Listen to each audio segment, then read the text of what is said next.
آپ کا کوئی سفر بے سمت بے منزل نہ ہو، زندگی ایسی نہ جینا جس کا مستقبل نہ ہو۔ حال ماضی اور مستقبل کا سنگم ہے۔ جس کا حال اچھا ہے وہ ماضی کی تلخ یادوں کو بھلا سکتا ہے۔ جس کا حال اچھا ہے وہ ایک روشن اور تابناک مستقبل کا حقدار ہو سکتا ہے۔ حال کی اصلاح بہت ضروری ہے۔ حضرت واصف علی واصف قطرہ قطرہ کلزم کے اندر لکھتے ہیں، حال کی اصلاح کے لیے خیال کی اصلاح ضروری ہے، اور جب خیال کی اصلاح ہو جائے تو ساری زندگی کی اصلاح ہو جاتی ہے۔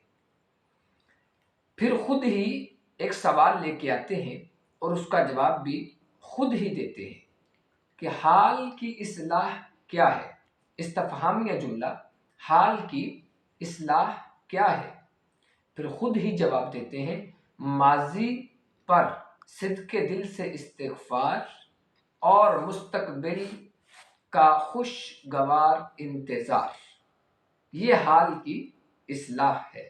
یعنی استغفار اور انتظار، جو ماضی میں ہوا، جو ماضی میں جانے اور انجانے میں جلوت اور خلوت میں کیا، اس پر سچے دل سے استغفار، یہ حال کی اصلاح ہے۔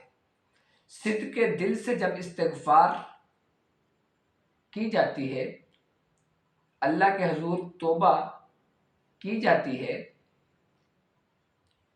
تو پھر سارے کے سارے گناہ مٹا دیے جاتے ہیں۔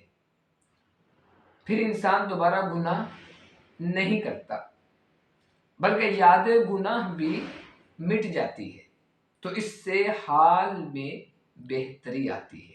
اسی طرح مستقبل کا خوشگوار انتظار، یعنی اللہ کی رحمت سے امیدیں وابستہ رکھنا، ماضی پر صدق دل سے استغفار اور مستقبل کا خوشگوار انتظار، یہ حال کی اصلاح ہے۔ ندامت کے آنسو گرنا، یہ استغفار ہے۔ بزرگ فرماتے ہیں، جہاں پانی گرتا ہے وہاں سبزہ اگتا ہے، اور جہاں ندامت کے اشک گرتے ہیں وہاں اللہ کی رحمتیں چھما چھم برستی ہیں۔ اور اللہ کی رحمت سے مایوس بھی نہیں ہونا، اللہ کی رحمت سے امیدیں وابستہ رکھنا، اس واسطے کہ وہ تو بہت کریم ہے، وہ تو بڑا رحیم ہے، خطائیں دیکھتا بھی ہے، عطائیں کم نہیں کرتا، سمجھ میں آ نہیں سکتا وہ اتنا مہربان کیوں ہے۔ یہ حال کی اصلاح کے لیے ضروری چیزیں ہیں۔ اللہ تبارک و تعالی ہمیں اپنے حال کی اصلاح کی توفیق عطا فرمائے۔